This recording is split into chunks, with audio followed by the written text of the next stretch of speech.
For those of you just tuning in, you are listening to episode number 23 of FBA Courtside Live. And we are covering Game 7, the final game, the final match of the 2014 Western Conference Championship Series. Santa Ana Spectrums at Edmonton Totems. And this is for everything. This is for a ticket to the finals to face the Tennessee Moonshiners. I'm T-Matt Latrans, your Coyote on the court. And I'm joined in the commentary booth with Kevin Malka, one of the fine young men, joining us here in the FBA for this upcoming draft. Kevin, again, thank you for joining me. Thank you for having me in person this time compared to over the internet last time. It's good to have you in person. I gotta say that you look a lot bigger than you sound.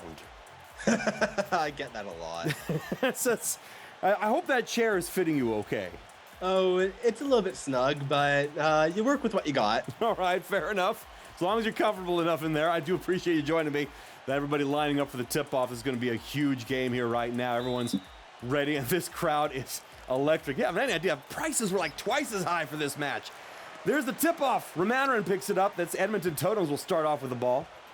Parsons picking it up. He's guarded very closely by Hervonen. He knows he needs to guard that otter. He's had some big games this series. Turnaround for Streakiel. Down low. In and out. No good. Cheval is there to pick up the ball. First rebound. We're going the other way. Plush ball. Hands over to Hervonen. Hervonen at the top of the arc. Guarded by Scott Parsons. He's a little bit looser with the defense. Pass inside. Aney and easy. Pass cross court. Cheval. Quick moves by the big horse. Inside. Puts it up. No good, though. Had a beautiful look, but wasn't able to connect. Recovered by the Totems. We're going the other way. Lenny Hicks with it. Hand over to Carrickle. Gets his first touch. Carrickle over to Hicks. He's at the top of the arc. Weak side. Over to Parsons. Bounce pass. Inside for Streakiel. Then kick out. Back to Parsons. He starts to dribble. Moving. Uses the screen. Loses the ball. It's picked up by Hervonen. There's the steal. Sloppy play there by Parsons. Slipped off the oily paws. Yeah, that really wasn't a great play for him. No, not good, unfortunately. Yes, Parsons usually much better with the ball handling, but there. Ended up in a crowd of bodies. Kick out. Push ball from the corner. No good. He had a good look there from the deep corner, but was not able to connect. It bounced off the iron. Going the other way. Still scoreless, as we've burned already a minute and a half here in the first quarter. Romanarin back to the basket. Tough play inside, tough play. Romanarin gets it and one. And the Totems begin their lead. Terrell Vora with his first personal. The Honey Badger making too much contact on the big white line there. And Romanarin, the rookie, who is so dominant in Game 6 of this series, steps up to the line with a chance to make it a three-point play. Puts it up, and he does. And that's the first score of the game here. Spectrum 0, Edmonton 3. 10.5 minutes left in the first. Amazing. We burned 90 seconds off the clock there, and until we got our first score. Just shows how tough both teams are trying to stick on defense. And yes, definitely. Defense is going to be the big thing right now. Vora with the rock. Amazing the ball. Hervonen from 3. Ties it up. Right there, just like that. Lucas Hervonen, beautiful job moving the ball around there. It started in the corner, went to the shoulder, over to the top of the arc, and Hervonen was there with an open look. The Cougar drills home the 3 to tie this game up 3 apiece. After such a long wait for the baskets to start, they really settled in quickly. Scott Parsons there misses. He went inside, had a beautiful look, used the soft touch runner right down the center of the kennel, but unfortunately was not able to get it to come down. Recovered by the Spectrums. Hervonen now has it. Starts his dribble. Gets the screen from Cheval. Doesn't use the pick and roll, though. Trying to push inside. Plush paw from the arc. Plush paw in and out. No good. Romanarin fighting for that rebound with Terrell Vora, but the White Lions able to come up with it. Hand off to Parsons. Parsons pass inside. Kick back out to Parsons. He has to push himself outside of the kennel. Hicks providing the screen. Parsons is double teamed. He has to bounce pass. Hicks wide open, just outside the free throw line, and he connects. Beautiful. So I have to ask you, T-Matt. Yeah. Do you have a favorite for this game? Me? Oh gosh, it's hard to say. No, I don't think I really do. I suppose that in a way I feel like like any Coyote, I'm always rooting for the underdog, and here I kind of feel like maybe the Spectrums are a little bit fought a little bit harder for this one, just because they've played so many games to get to this point, and the team, it's been a long-lasting franchise, and they've never made it to the finals before. Whereas Totems, I mean, pretty fresh new. Their second year already made it to the Western Conference Championship twice now. And I mean, but at the same time, though, you got Rocky Carrickle on the Totems, and I mean, it's just so hard to say no to Rocky. To Rocky. I mean, such an incredible, guaranteed Hall of Famer here in the FBA, and yeah, I mean, it's great to see him maybe have a chance at finally getting a ring. Beautiful play. I have to say, I'm rooting for the Totems. You are rooting for the Totems, okay? And why are you rooting for the Totems? They're the only Canadian team left. Oh, that's it? Just because of Canada? Well, I haven't really had enough time to really focus on specific players. Okay. So the Canadian team has my support. I have to. I don't have a team I really need to show support to yet because I'm not drafted. Well, even though Eli Shuck is there playing for the Spectrums? Yeah, that's the big thing in this game. I really want the Totems to win, but at the same time, I'll feel bad for Eli because seriously, he's the only other Pangolin in the league. He is. Well, until you arrive. Well, I hope. What's your picked up? Plush Paw from 3! Wow. Beautiful play by the Spectrums. They were able to hold on to it. An earlier bucket forced by the shot clock, bounced off the iron, but they were able to rebound, get the offensive rebound, and get a fresh 24. There, Plush Paw able to take a shot wide open at the shoulder. And that three brings SAS up 9-7. Beautiful job by the rookie there. Both of these teams have had an amazing surge of power here from their rookies. Siegfried Romaner, Carrickle, tough shot, no good. And it's recovered by Romaner, and Romaner puts it up. The hook is no good, but he draws a foul. That's on Aney and Easy, his first personal. And the white line will go yet again to the line for 2. Has a chance to tie it up right now with Spectrum's 9, Edmonton 7. But both teams getting a big dose from their rookies here. Romanerin, just phenomenal for this Totems team. Well, on the other side, Zach Plushpaw, easily deserving his starting position with Santa Ana. He has been just remarkable throughout the series. And they're going to need a big boost from him if they're going to be able to win this one on the road. Romanerin is definitely proving that he was worthy of that #1 draft pick. Absolutely. I think a lot of players, a lot of teams were concerned just because of his personalities. There has been some history behind him as far as prejudice against other furs, but he has proven that, you know what, for all the prejudice, he still is able to become an effective player. Well, the thing is, there's a lot of players like that in the league that have proven that they can move past their prejudices fairly easily. You have to. And not fairly easily in some other cases. Yes, it can be a challenge, but you have to. This is a mixed species league, and and if you can't learn to play with everyone, you're not going to ever be an effective player. And I think that Romanerin clearly has had to learn to settle down on some of these prejudices, and he seems to have done an effective job. The Totems have managed to make it work.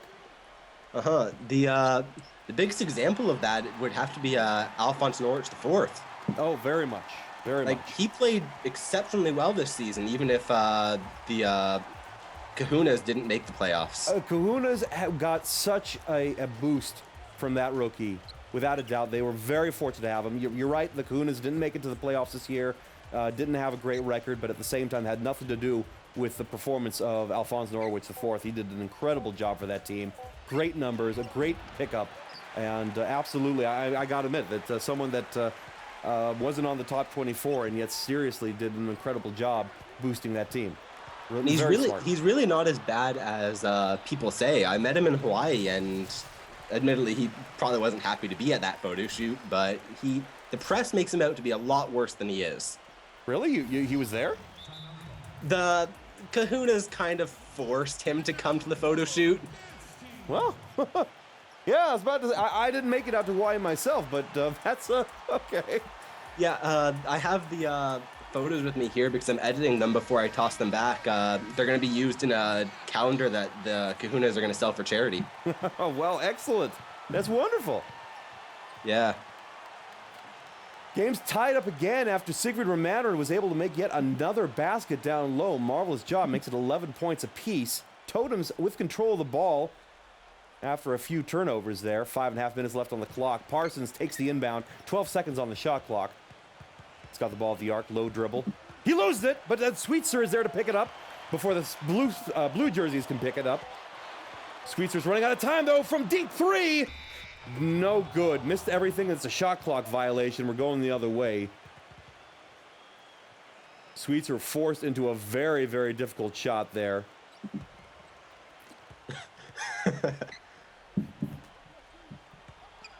Sorry, just reading the chat. Oh, goodness, no. No one needs to see that. Nobody needs it. Come on, guys. Look, there were a lot of this... Speedos at that photo shoot. No, I wouldn't be one of them. Eli Shuck with a basket. Hey, I'm surprised you didn't call that one out.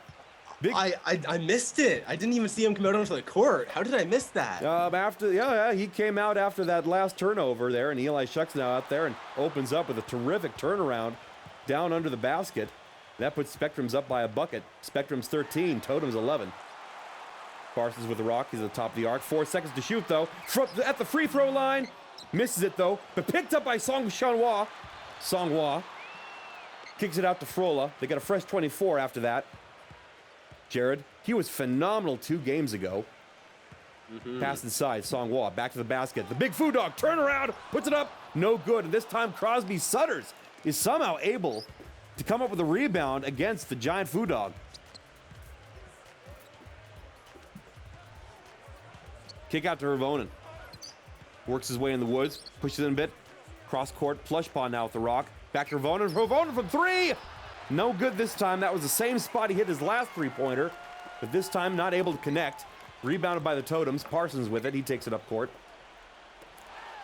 Frola. The defense is quick on the tabby. Back to Frola. But defense yet again all over him. Aney and Neasy holding him on. He loses it, though. And Sutters picks up the ball. We're going the other way. Spectrums with a chance to extend their lead. Hervonen with it. Crowd not happy about Frola losing the ball there. Smart job by Crosby Sutters there to scoop it up. Plush ball from 3. In and out. That was robbed. That was so close. Oh, that just absolutely kissed the net before bouncing out of the rim. So no bucket there. Recovered by the Totems. They're going the other way. Parsons, hard dribble, hesitation dribble. Inside. Beautiful play by Scott Parsons. He weaved in and out of all those players. That was a pure otter play there, tying it up 13 apiece. Spectrums take a timeout, but Scott Parsons just weaving around 3 different players, going back and forth with a hesitation dribble, spin move in the low kennel, and then the perfect soft touch with a little floater coming down to kiss the silk. And the Spectrums switch out all their players except for Shuck. Well, they want the Pangolin out there. Need the size. He does have a pretty big body for the defense. Iona. Inbounds to Schaefer. Cross court. Silverthorne now on the court. Silverthorne driving in. Pass inside. Tough play. No bucket, but draws a foul. That was on Marco Sly. The Raccoon gets his first personal. And that will put Dias Aurelius now on the floor. That'll put him at the line for 2. Dias Aurelius, who had been starting in the previous games after Terrell Vora was injured. He's coming off the bench in this match. Let's see what Aurelius can do. Well, there's a lion competition going on here. Sigrid Romander, of course, doing a phenomenal job. Oh, Renee Fiora coming onto the floor, replacing Marco Sly. Here to make things... Gonna bring out the fluff. Bringing out the fluff, indeed. But Fiora has been a fantastic sixth fluffy for this team. She's been incredible coming off the bench. Had a few games making over 10 points in this series. She's bringing on the fluff. That's all you can really say about that. Aurelius is able to connect with the second. That gives Spectrums a 1-bucket lead. It's Spectrums 15, Edmonton 13. Coming up on 2.5 minutes left in the first. Songhua with it. Guarded by Shuck. He's still in the woods, though, well outside of his range. Songhua showing off some dribble moves. Not bad for a big guy. But Shuck is holding him back. Tough shot. He gets it from the top of the kennel. Right over top of Shuck's head. Phenomenal play there. The Foo Dog showing he's got some moves. Not bad for a big guy. Iona now with the rock. Deep woods. Cross court. Over to Silverthorne. Jab step. Crossover dribble. Gets behind the tail. Tough shot. Inside. Gets it. And one. That was an impressive shot. Beautiful job by Silverthorne. Got the basket awarded to him late there. Nakisa Cassius gets her first foul. But Silverthorne was able to get that contact. The whistle came, and then in the same motion, he was able to make a late shot, scooping it up into the basket, kissed it off the glass and in, and he completes the three-point play. That brings this to a three-point game. SAS 18, Edmonton 15. Bounce pass inside. Songhua back to the basket. Starts the dribble. Turn around. Shuck defending. And Shuck able to stop him and get the recovered ball. Going the other way. Shaford brings it up. P-Dog gets around the defense. Kick out. Silverthorne almost from three. It's good. Beautiful play there. Schaefer just weaving his way down the center of the kennel. Made the whole defense collapse around him, but instead of trying for the difficult floater, kicks it out to a wide open Silverthorne. And the Pine Martin's able to drain it from 22. Incredible play. Cassius running out of time. From three! Not this time. Was recovered by Songhua. Songhua can't complete it. So close. Songhua was right there under the hoop. Just gave it too much. Here it comes, everyone. Mustard. Mustard. Just gave it a little bit too much. What's this? We got a jump ball. And it's between Songhua and Schaefer. I wonder who's going to win this one. Guess what? Songhua won it, but Silverthorne picks up the ball. Oh, no good, though. Beautiful. Silverthorne with an incredible opportunity there. What was that? That was some sloppy play there. Songhua, of course, tapped the ball first, but he tapped it towards a blue jersey. Silverthorne was right there between him and the basket. In and out, no good. That was a missed shot there, but from Jared Frola.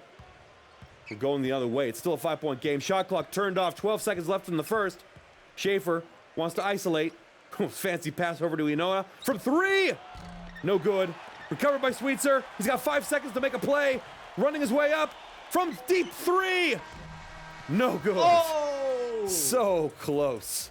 That would have been the perfect shot to end the first quarter.